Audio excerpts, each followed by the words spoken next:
everyone, welcome to my channel. You're watching English Study with Shweta Chauhan. Hey everyone, आज की इस video में हम सीखेंगे दिस, दैट, दीज और दोज का सही यूज़. ठीक है, उनमें क्या बेसिक डिफरेंसेस होते हैं, उनकी क्या बेसिक नॉलेज हमें पता होनी चाहिए. तो आज की इस वीडियो में हम अपने बेसिक इंग्लिश के कॉन्सेप्ट क्लियर करेंगे. मान लीजिए आपके सामने एक लड़का खड़ा है, उसका नाम है रवि.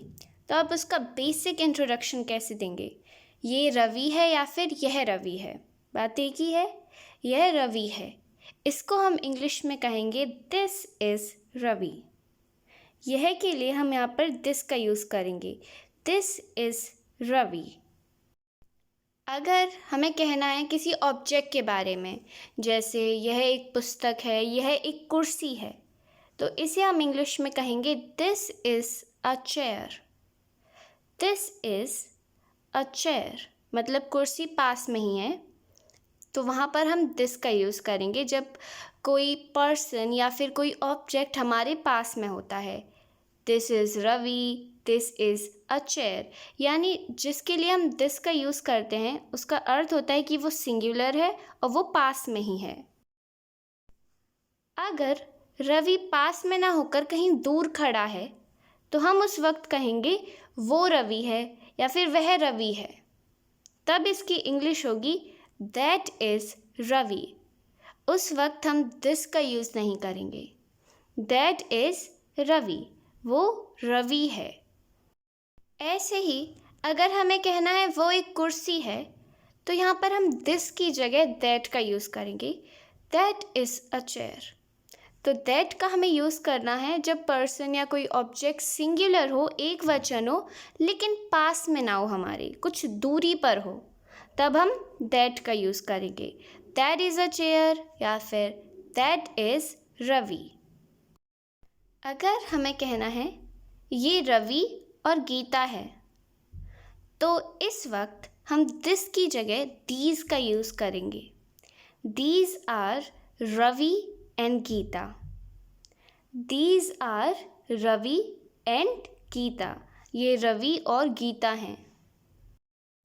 अगर वही रवि और गीता हमारे पास में ना आकर कहीं दूर खड़े हैं, तो हम उस वक्त बोलेंगे वो रवि और गीता हैं. अगर हम एक दूरी से देख रहे हैं उन्हें, तो उस वक्त उसकी इंग्लिश होगी those are Ravi and Geeta. Those are Ravi and Geeta. ये रवि और गीता हैं. दीज और दोज का यूज़ हम प्लूरल नाउन के साथ करते हैं जब हमारा जो नाउन है वो बहुवचन हो. अब एक बार कर लेते हैं इनका क्विक रिवीजन. अगर हमारे पास सेंटेंस में कोई वस्तु या फिर व्यक्ति पास में है और वो सिंगुलर है, ठीक है, जैसे यह रवि है, ठीक है, रवि एक सिंगुलर पर्सन है और वो हमारे पास में भी है, यह रवि है, तो इस वक्त हम दिस का यूज़ करेंगे. लेकिन अगर रवि हमसे कुछ दूरी पर है, ठीक है, तो हम उस वक्त दैट का यूज़ करेंगे. अब मान लीजिए कि हमारे पास जो नाउन है वो हो जाता है प्लूरल. जैसे एग्जाम्पल था ये रवि और गीता हैं. रवि और गीता प्लूरल नाउन हो जाते हैं. तो और अगर ये हमारे पास में है तो हम दीज का यूज़ करेंगे. लेकिन अगर यही रवि और गीता हमसे कुछ दूरी पर हैं, तब हम अगर हमें उनके बारे में बोलना है तब हम दोज का यूज़ करेंगे. ओके, तो अगर पास में है और सिंगुलर नाउन है तो दिस का यूज़ करेंगे. पास में है लेकिन प्लूरल नाउन है तो दीज का यूज़ होगा. अगर सिंगुलर है लेकिन दूरी पर है तो दैट का यूज़, और प्लूरल है और कुछ दूरी पर है तो दोज का यूज़ होगा. अगर हमें रवि का किसी से इंट्रोडक्शन कराना है, मान लीजिए अपने पेरेंट्स से, तो हम कहेंगे ये रवि है और इसकी इंग्लिश होगी दिस इज़ रवि, राइट. लेकिन दिस इज़ रवि की जगह हम ही इज़ रवि भी कह सकते हैं. ही इज़ रवि, तब भी उसका मतलब यही होगा कि यह रवि है अगर हम कोई इंट्रोडक्शन करा रहे हैं. या फिर हम बोल सकते हैं इट इज़ रवि, ठीक है. हम this is Ravi, he is Ravi या फिर इट इज़ रवि का भी यूज़ कर सकते हैं. अगर रवि की जगह कोई लड़की है, जैसे गीता, तब हम बोलेंगे यह गीता है, और इसको हम इंग्लिश में कह सकते हैं दिस इज़ गीता, या फिर शी इज़ गीता। ठीक है, जैसे हमने रवि के लिए ही का यूज़ किया था, वैसे हम गीता के लिए, यानी अगर कोई फीमेल हो तब हम शी का यूज़ करेंगे, शी इज़ गीता या फिर इट इज़ गीता। तो हम 3 तरीके से कह सकते हैं यह गीता है, this is Geeta, she is Geeta, it is Gita.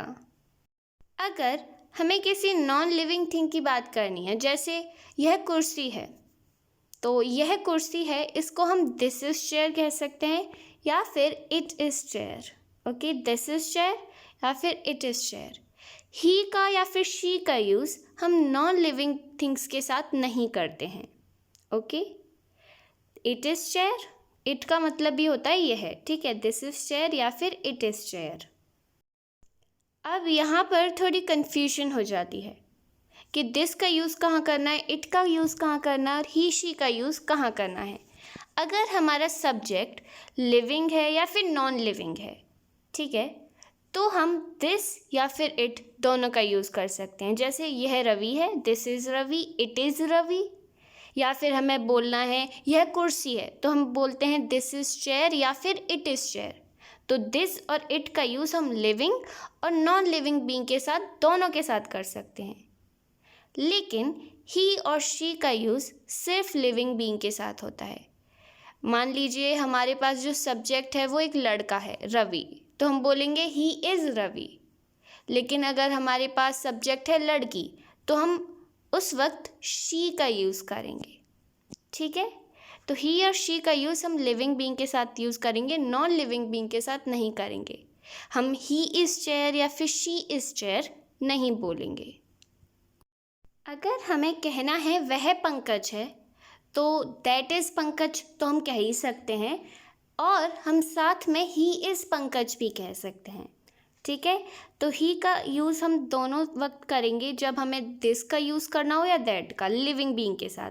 जैसे यह पंकज है, this is Pankaj, he is Pankaj, दोनों सही है। अगर हमें बोलना है वह पंकज है, तो दैट इज़ पंकज और ही इज़ पंकज दोनों सही हैं। ठीक है, अगर हमें कहना है वह कुर्सी है, तो दैट इज़ चेयर तो सही है, लेकिन हम उस वक्त ही इस चेयर का यूज़ नहीं करेंगे। रीज़न बता दिया है, क्योंकि ही या फिर शी का यूज़ हम सिर्फ लिविंग बीइंग के साथ यूज़ करेंगे। ठीक है, सो दैट इज़ चेयर।